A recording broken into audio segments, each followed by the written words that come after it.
Okay, I am standing here in Ziegler's Grove in front of the 126th New York Infantry Monument, and today's video is going to be Secrets of the Battlefield.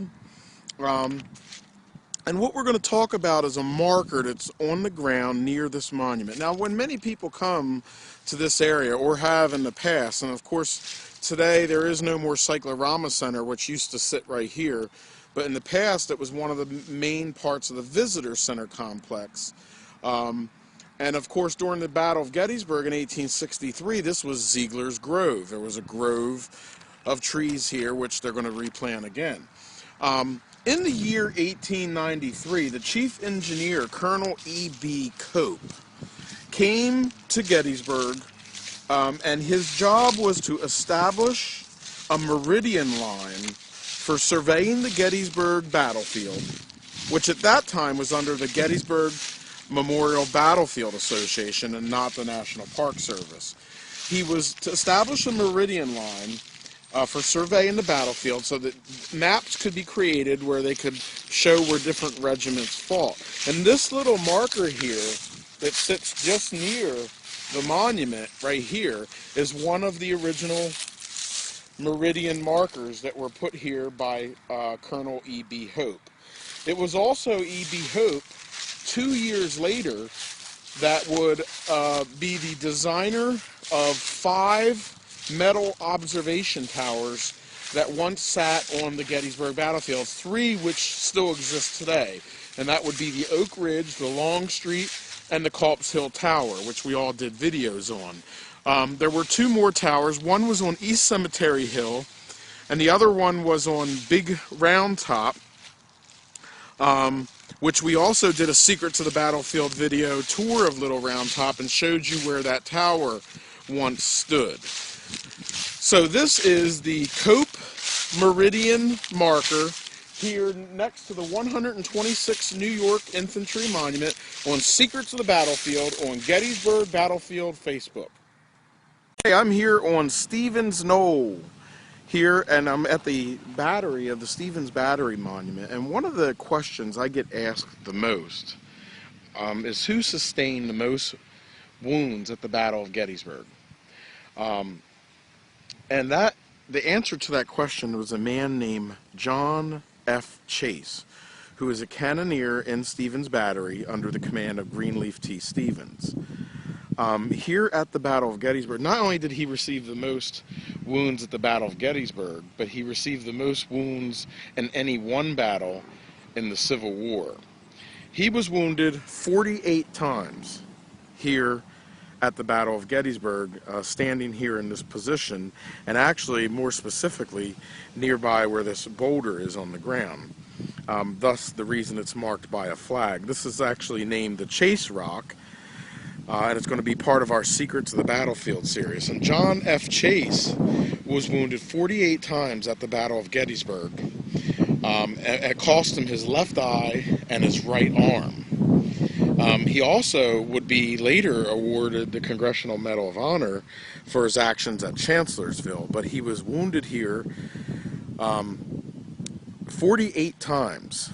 Of course, being hit that many times, there is very, very, very slight chance of survival. And actually, men found him laying here and brought him over to a dead cart. And placed him on the dead cart. And it wasn't until he was on the dead cart that someone realized that he was alive. And of course, he survived the war and would later come back to Gettysburg and get his picture taken here next to this rock. So this has been Secrets of the Battlefield, the John F. Chase Rock on Gettysburg Battlefield Facebook. Okay, we're standing here on Buford Avenue, just a bit away from the Eternal Light Peace Memorial out here on Oak Ridge. And I want to talk about one of the little-known secrets of the Gettysburg battlefield. Back in the 40s, 1940s, there was a plan to build a inn, and actually it was a soda house, right here where we're looking at now, where this grove of trees is planted. And that became the Peace Light Inn. And the Peace Light Inn had cabins where people could come and stay here in the cabins and do some recreational items. It was a very popular hangout for kids. And then, of course, in 1976, the National Park Service bought the Peace Light Inn for $630,000 from the Warner family who owned it. And 3 years later, on March 16th, 1979, the Warners woke from their second floor of the Peace Light Inn to smoke, and before long the entire structure was engulfed in flames and caught on fire and burned to the ground completely. Some firemen were badly injured and need to be rescued. This was actually another project like the National Tower and some of the cycloramas and visitor center that was controversial because, of course, it was built on the Gettysburg battlefield. And it was an early effort by the National Park Service not to have such structures on the battlefield. Therefore, after it did burn in 1979, it was never built back, and there wasn't any push to build it back or build any type of structure back here. But again, this was the site here where we're walking of the original Peace Light Inn and Cabins, which sat here on this site from the late 40s until March 16th, 1979.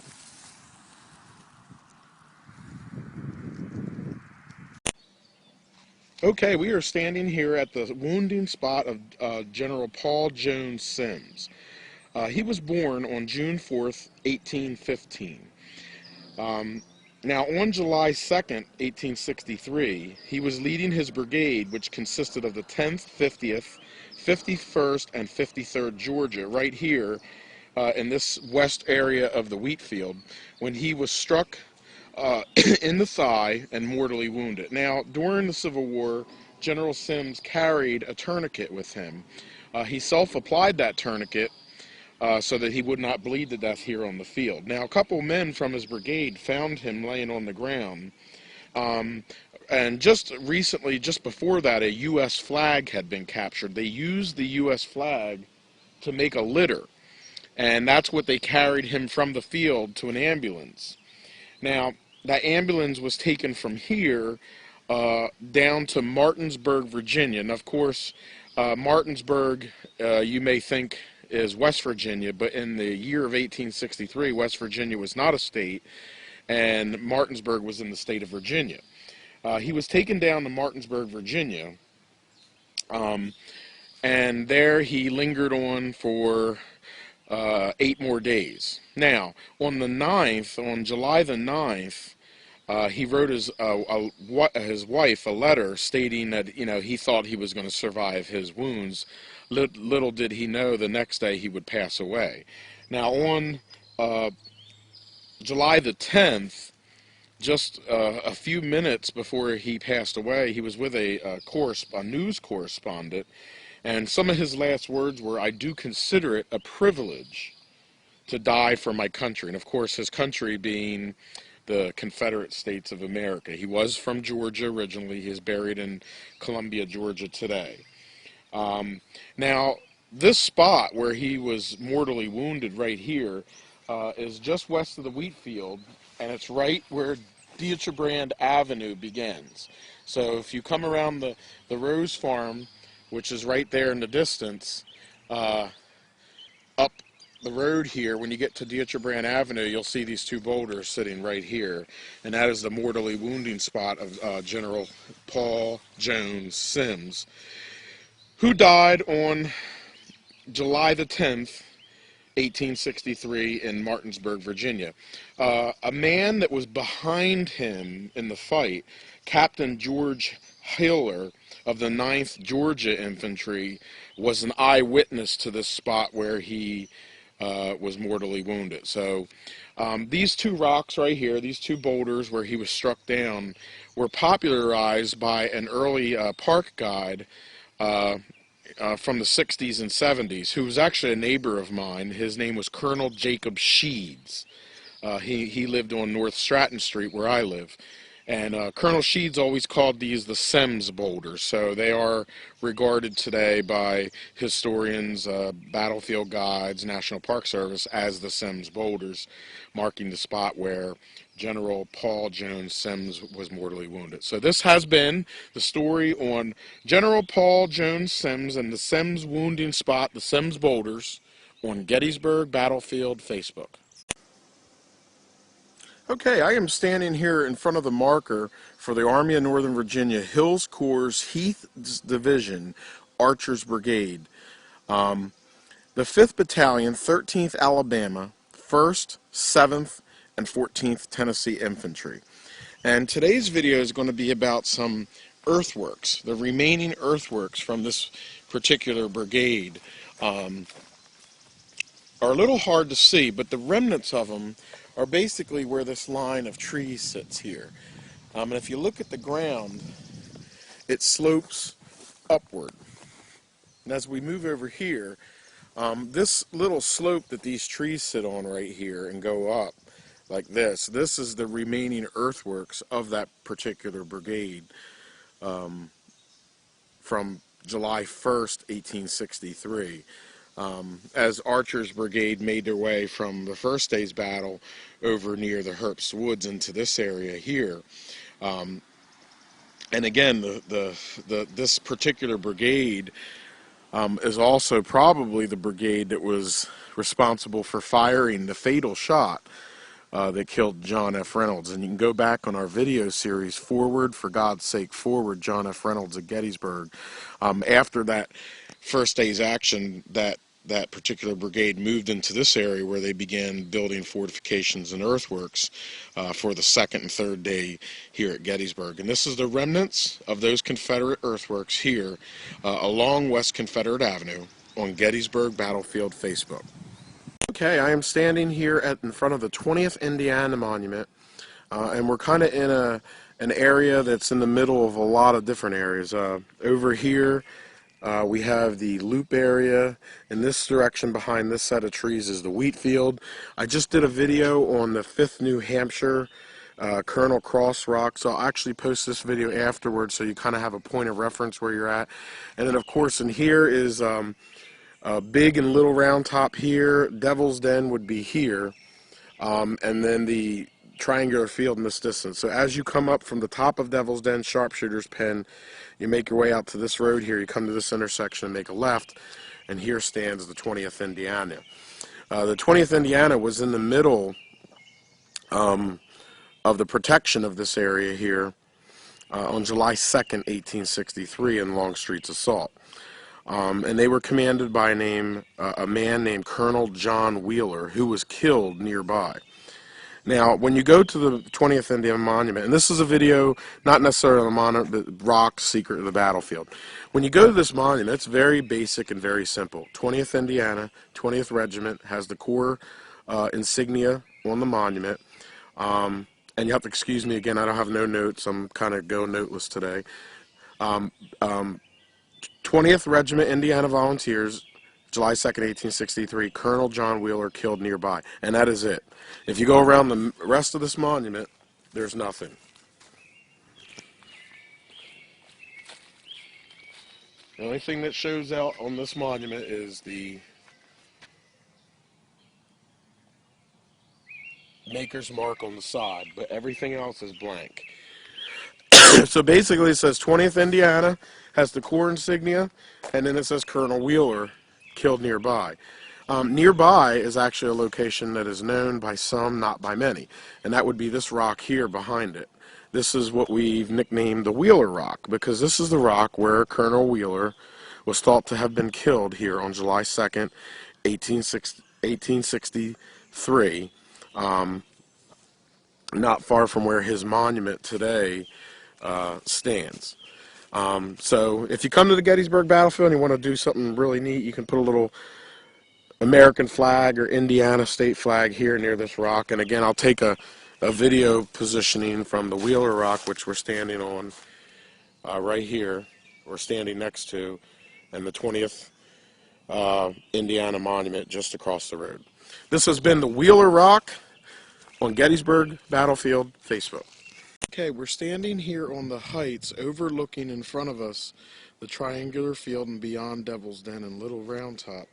And one thing I want to talk about today is in this area right here, which at the time of the battle was the Timbers Farm. Today, the only thing that remains of the Timbers Farm is some foundation. Um, the farm was actually owned by George Weichert, who was out fighting in Cole's cavalry during the time of the battle. And the house and barn was rented to a black man named John Timbers. Now, the house was just south of Rose Run, along the woods line there. It had a barn, and on July 2nd, the farm was in the midst of Longstreet's attack of Devil's Den and Little Round Top. All that remains, like I said, of the house is a foundation. Now, two brigades of Confederate infantry passed by the house here from Hood's division coming from that direction there. And as they approached this area here, they passed by the Timbers Farm, and early on the attack it was used as cover for the fight that would go on to Devil's Den and Little Round Top. After, of course, the Confederates passed there, the home was used as a field hospital where wounded soldiers lied in the dirt floor of the barn. Now, one thing that is a fact is that John Timbers, this African-American man, died in 1868. He was found hanging. What is folklore, is not known, is that one may have hung himself, and the local legend is that he hung himself because he was haunted by the spirits of the men who fought and died on these fields where he lived on July 2nd, 1863.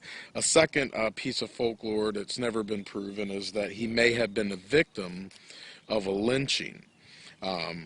Whether that be true or not, Confederate troops lynched him because he was a free black, or whether he hung himself because he was haunted by the spirits of the men who fought and died here on July 2nd, 1863, has never been proven one way or other. But the fact is that he did die of a hanging just a few years after the battle.